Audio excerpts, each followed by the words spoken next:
And through the drifts the snowy cliffs did send a dismal sheen, nor shapes of men nor beasts we ken, the ice was all between. Hello, Stratters.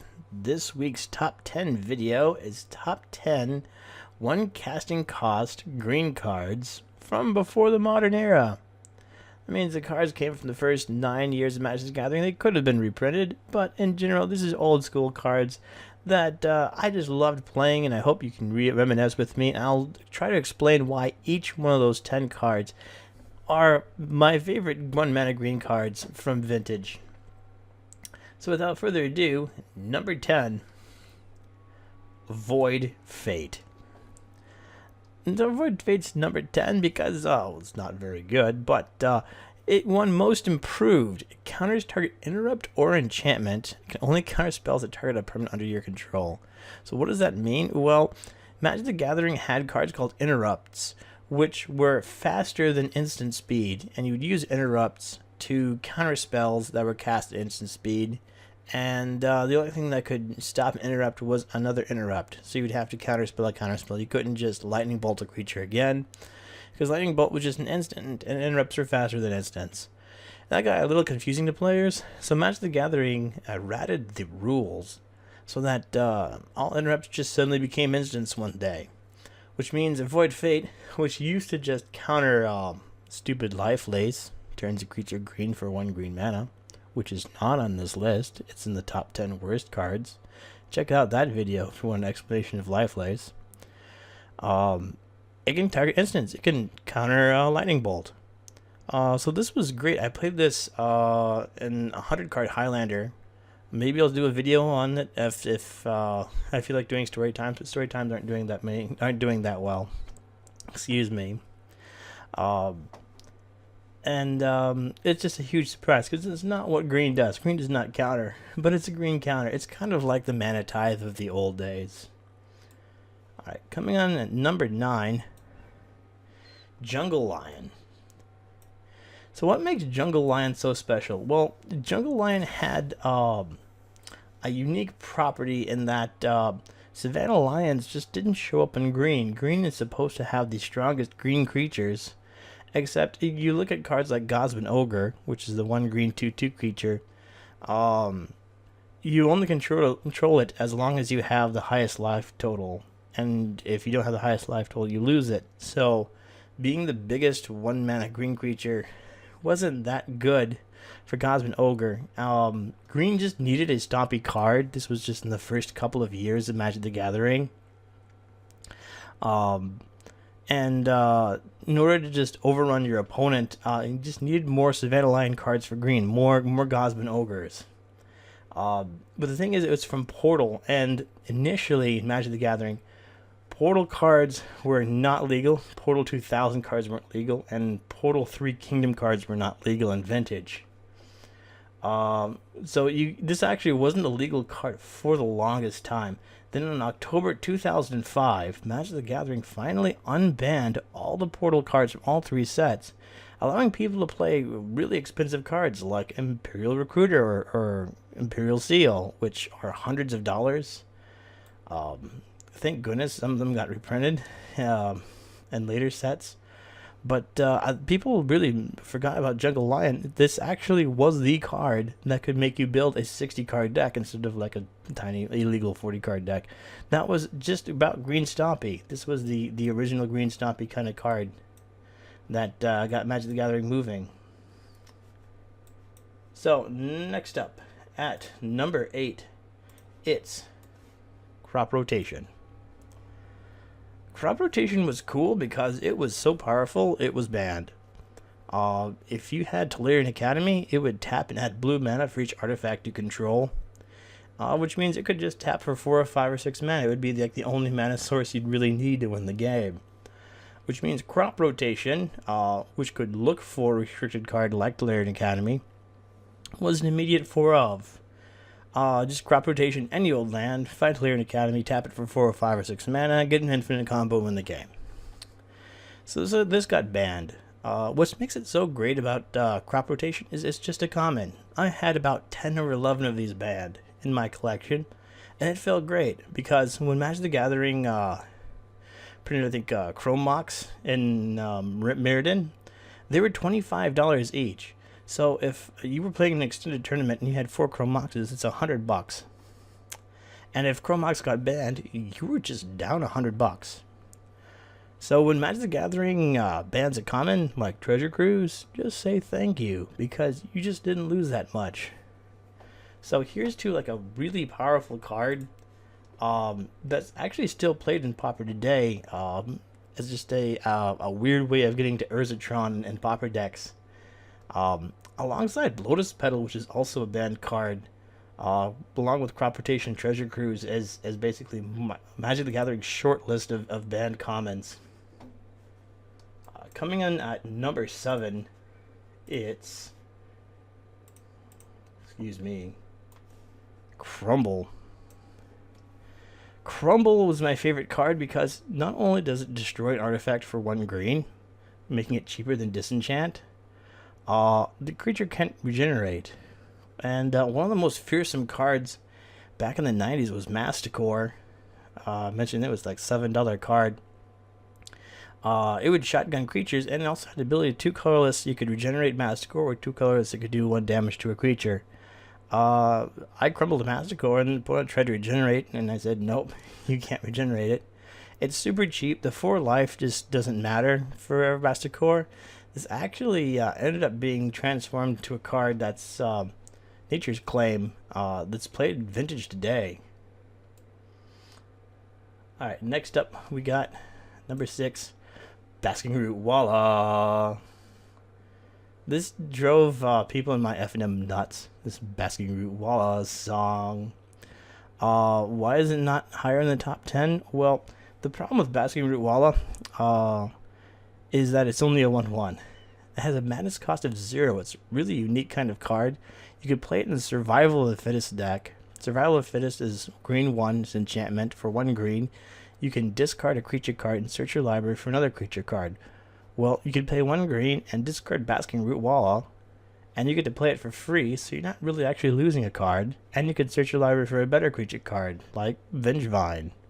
And this seems to me like a really solid 60 card deck, except that Basking Root Walla taking up 4 slots in a 60 card Survival of the Fittest deck actually made it hard to kill the opponent, because once the Vengevines were gone, you're left with Basking Root Wallas to win the game and other cards, and it just wasn't enough. The sum of the strength of the deck wasn't enough to make Basking Root Walla work. That was really the core problem. Alright, number 5, Concordant Crossroads, Enchant World. All creatures have haste. So what's an Enchant World? Enchant World is like a super legendary enchantment. Basically, it's an entire plane. What it does is, if an opponent plays an Enchant World, you lose your Enchant World, because you've planeswalked from one plane to another. Get it? It's very flavorful. I kind of wish Wizards would reprint Enchant Worlds. I've actually had Concordant Crossroads destroyed by another Enchant World at a 6 or 7 player free-for-all game once. So Enchant World really doesn't come into play much. It's not going to be destroyed by the Enchant World rules if you play it in Commander. And for 1 green, having haste, you could turn a turn 4 win into a turn 3 win and just make it just completely unstoppable. Alright, coming in at number 4, Berserk. Berserk's been a $38 to $53 card for a long time, unlimited. And I finally grabbed 4 Berserks for my own green-red stoppy deck once the green-red fetches came out. Thing with Berserk is, if you had like a 3/3 creature, it does the same thing as a Giant Growth. It gives it 3 attack. But what Berserk makes it better than Giant Growth is that it actually doubles the creature's attack. So if you play attack with a 3/3 and then Berserk, you quadruple the damage. You do 12. If you do Berserk, and then you octuple the damage and your opponent's dead. The effect that the creature's destroyed at the end of turn doesn't really matter because Berserk was just usually used to just end the game right then and there. Pile on the giant growths and your opponent's dead. And this is the beginning of basically the Infect deck, the first Infect deck before there was Infect. You could just play with Berserks. What was cool is Magic the Gathering, you could play closest to A, and you could hit a Berserk, which was really close to A, and the basic lands, well, they're going to come after Berserk. So it's also a cool way, if you play closest to A, your deck's going to Berserk your opponent, literally. Alright, so now we're getting down to the nitty gritty. The top 3 cards are super powerful, and you will never guess what number 1 is in your entire life, what my favorite card is. So we're getting closer. Number 3, Rafa's Gift. It's still played today in vintage Helm Rip decks or Enchantress decks. You reveal any number of green cards in your hand and return an enchantment card from your graveyard to your hand for each card revealed that way. So if you're playing an Enchantress deck, you're playing with tons of enchantments. Maybe a third or a quarter of your deck is enchantments, which means your opponent's going to sideboard in Tranquility-like spells that will destroy all enchantments. So the best trick to that is just counter the Tranquility with your own anti-Tranquility spells. Rafa's Gift could just be a draw 4 or draw 5 cards for 1 mana. Goodness God, what an overpowered card. So even with all the power creep, 25 years of Magic the Gathering, Rafalos is still playable in Legacy. Number 2, Rancor. What a horrible picture. There we go. So, and originally in Urza's Legacy, it gives a creature +2/+0 in trample, and when it's put into the graveyard, it goes back into your hand. So you could just put on a fragile little 1/1 creature, and suddenly just doing 3 damage to your opponent. It's like a lightning bolt every single turn. And if your opponent just kills the creature in combat, you get your Rancor back. So really, the only way to getting Rancor away is you just duress it away. That requires you playing black, or maybe just counterspell. That requires you playing blue. So it's really hard for a lot of decks to get rid of Rancor, and it could last the entire game. And if not only does it give a creature +2/+0, but it also gives a creature trample. So if you combine it with Elvish Archer, which is 1 green, 1 colorless, it's a 2/1 first strike, you get, for green 1, a 4/1 first strike trample creature. Now how is your opponent going to destroy that? You can't. You just Rancor over it and beat your opponent. And if you have Berserk, you have an 8/1 first strike trample creature. Yeah. Basically, once again, it's kind of like Infect, just destroying your opponent with as little mana as possible. Excuse me. So here we are at number 1. I said you'll never guess it. Put in the comments if you did guess it. Joven's Ferrets. Yeah, number 1. How is that? Well, Homelands was a terrible, terrible set. It's the worst set in all of Magic the Gathering. Has weaker cards than even Fallen Empires. At least Fallen Empires had Hymn to Turok. Homelands has Baron Singer as its best card, and it was like maybe a $4 or $5 card. It's the best card. It's like a $4 or $5 card. So if you have Homelands, you wasted your entire investment. I actually quit Magic the Gathering from Homelands until Visions because it was such a bad set. But this is the best card in all of Homelands. It is a 1/3 for 1 green mana, and back in the day that was fantastic. There wasn't any wild and the coddle nonsense like there is today. But it's a 1/3 when it attacks. At the end of combat, it has a Wall of Dust effect, which means your opponent's de-incentivized to block the creature. But if you have Joven's Ferrets and you just combine it with, I don't know, Rancor or Berserk, your opponent really feels like, it should block, otherwise your opponent's going to die. If your opponent blocks with, I don't know, say a Wall of Ice, like my name, a 0/7 creature, even if you do have a Rancor on Joven's Ferrets and your opponent blocks with Wall of Ice, that Wall of Ice is not going to block the next turn because it's going to be tapped because it blocked Joven's Ferrets, and they don't untap during the controller's untap phase. So it gets through walls, which means your entire plan of Rancor, your entire plan of Berserker will just succeed because of Joven's Ferrets. So this is, I guess, the original Glistener Elf. If you could call that Joven's Ferrets, ladies and gentlemen. Thank you for watching, and I'll see you next time.